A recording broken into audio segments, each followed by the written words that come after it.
പീരുമേട് പഞ്ചായത്ത് വർഷങ്ങൾക്ക് മുമ്പ് കുട്ടിക്കാനം പള്ളിക്കുന്നിൽ നിർമ്മിച്ച ലൈബ്രറി കെട്ടിടത്തിലെ ശുചിമുറി പ്രവർത്തിക്കാത്തത് ആളുകൾക്ക് പ്രതിസന്ധി സൃഷ്ടിക്കുന്നു. ഈ കെട്ടിടത്തിൽ ലൈബ്രറി ഉൾപ്പെടെ 3 സ്ഥാപനങ്ങൾ പ്രവർത്തിക്കുന്നുണ്ട്.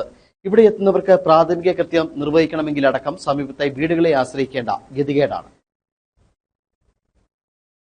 പീരുമേട് ഗ്രാമപഞ്ചായത്ത് 17-ാം വാർഡ് പള്ളിക്കുന്നിൽ വർഷങ്ങൾക്ക് മുമ്പ് നിർമ്മിച്ചതാണ് ഈ കെട്ടിടം.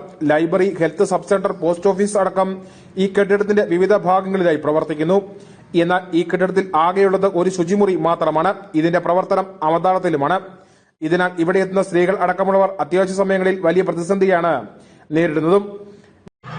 പള്ളിക്കുന്ന് പഞ്ചായത്ത് ലൈബ്രറി ബിൽഡിംഗ് ആണ്. ഇവിടെ 3 സ്ഥാപനങ്ങളാണ് നിലവിൽ പ്രവർത്തിക്കുന്നത്. ഇവിടെ ബാത്റൂം ഉണ്ടായിട്ട് പോലും വെള്ളമില്ലാത്ത ഒരു സാഹചര്യത്തിൽ ഇത് ഉപയോഗപ്പെടുത്താൻ സാധിക്കുന്നില്ല. പലതവണ പരാതിപ്പെട്ടിട്ടും ബന്ധപ്പെട്ടവർ ഇതിനകത്ത് ഒരു തീരുമാനം ഉണ്ടാക്കുന്നില്ല. അടിയന്തരമായി ഈ ബാത്റൂമിലേക്ക് വെള്ളം എത്തിക്കാൻ വേണ്ട നടപടി സ്വീകരിക്കണം എന്നാണ് ആവശ്യപ്പെടാനുള്ളത്. വെള്ളവും മറ്റ് അടിസ്ഥാന സൗകര്യങ്ങളും ഇല്ലാത്തതാണ് കാരണമായി ആളുകൾ ചൂണ്ടിക്കാണിക്കുന്നത്. ജപ്പാൻ കുടിവെള്ള പദ്ധതിയുടെ പൈപ്പ് ലൈൻ ഇതുവഴി കടന്നു പോകുന്നുണ്ടെങ്കിലും ഇതും പ്രയോജനപ്പെടുത്തിയിട്ടില്ല എന്ന് പ്രദേശവാസികൾ പറയുന്നു.